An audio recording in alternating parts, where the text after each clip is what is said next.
19-то издание на Националния исторически конкурс на Фондация Ценности.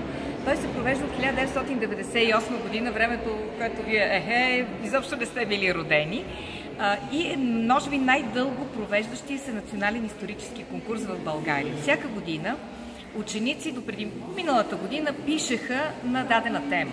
Като идеята е не да се ровят в някакви енциклопедии, а да разпитат живи хора, свидетели, да работят с архивите, да отидат в местния вестник и така да разработят темата.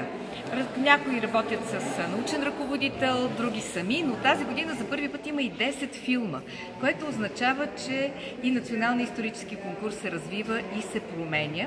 Фондация Ценности го организира с помощта на Европейската фондация Кьорбер, които пък са част от YouStory. А YouStory е съюз на всички национални исторически конкурси в Европа.